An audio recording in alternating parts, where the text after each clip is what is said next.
Well, welcome everyone to this episode of the Willingdon on Mission podcast. My name is John, and I get to be the host of this podcast. I'm one of the pastors at Willingdon. On this call with me today, I've got Ricky and Karen Sanchez. Ricky and Karen, welcome here. Yes. And what we're going to do today is just ask a quick, short question. And this won't be a very long episode, but just so you listeners know, there's going to be 4 of these episodes. So every week this month, you can anticipate hearing a little bit more from Ricky and Karen. So let's dive in. Ricky and Karen, could you tell us where you serve and what you do?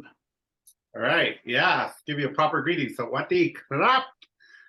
Ricky, and this is my wife Karen, and we serve in Thailand. We've been there 25 years, and we love what God is doing there.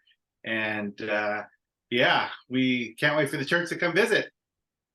So, add anything? We also go into Cambodia quite a bit. We have a partner just about 3 hours away. We walk over the border into Phoi Phet, and that's been a really great chance to introduce our Thai believers to cross-cultural missions. So you say, well, we obviously know now that you serve in Thailand. What do you do? Well, I'll start with ministry that I'm involved with. Obviously, we have an orphanage there. Karen will share there, but my heart really goes towards global sports in Asia. So we bring teams of sports, basketball players, college level, and we share the gospel, and basketball is kind of what opens the door. So we've been doing that since 2009, and it's just really great. Men's and women's teams. So we disciple those people on the trip. We go bless the local churches, and we share the gospel. Nice. It looks like you like the Golden State Warriors. Ulster right? Warriors, the Spanish version. With Ulster Warriors, Spanish version. Nice. Good. Yes. Yeah. Big fan. Great. Karen, tell us about what you do. Yeah. So we also do church planting, and then kind of around that, we do everything that tries to point people to Jesus and sharing the gospel. So we do a lot of evangelism in any form that we can. It might be teaching English to government offices or in schools. We do outreaches into rural areas, villages, eyeglass clinics, and discipleship.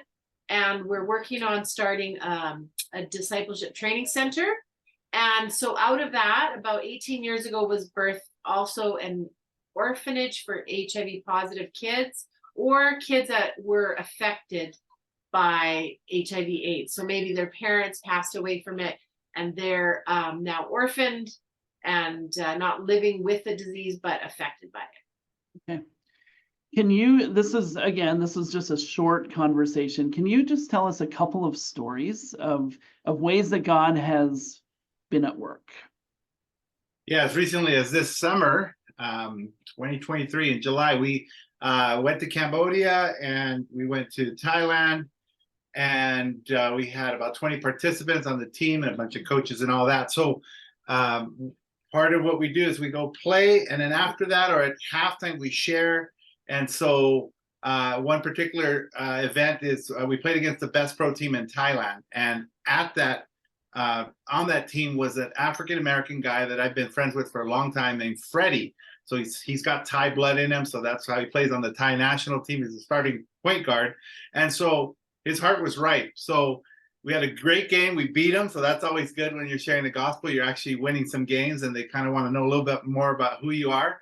And at the end of that, we had one of our evangelists on the team share with him, and he was ready to accept Christ. And so we laid hands on him right there in the gym and led him to Jesus. And so as of today, he's a Christian now for the first time, and he's doing well. And it was cool because in that time of 2.5 weeks in Thailand and Cambodia, we saw 168 people come to Christ. Yeah, so it was awesome. Wow. Awesome. Karen, do you have a story? Yeah. Right now, it's kind of really special to both Ricky and I, and that would be one of the first little girls that we took into the orphanage. we'll call her Ling. And she came to us when she was about 6 or 7, and was just a really, really sad story. Lots of trauma, coming from Thailand's pretty famous and known for the sex trade and that kind of thing. Came to us, had never been to school, and was quite sickly, and lots of trauma to work through. And now fast forward about 18 years, she just recently graduated from university, top of her class in a social work major, and got 3 big awards. One was from the royal family, and the other were for being the top student in her faculty and in the university. And then just recently she got hired with A21, which is an international anti-human trafficking Christian organization out of Australia. And they work closely with all the embassies in Thailand and do a lot of work trying to put perpetrators in prison. And so her job is actually counseling the victims of the sex trade. And so just watching her in action, we were able to go to the grand opening of her new job. They have a new facility, and she was the MC for the morning, and just watching her in action, and just, you just see, sometimes it takes a long time, right, to see this kind of home run hit. One of our friends actually said, sometimes you get, a second base hit, a third base hit, but her story just feels like this total home run thing where God just plucked her out of just the saddest circumstance, and now she's actually using her story and her life to save other people. Beautiful. That's beautiful. Thank you. For those of you who are listening, you probably want more. And so there's going to be more next week. God bless you both. And those of you listening, come back next week.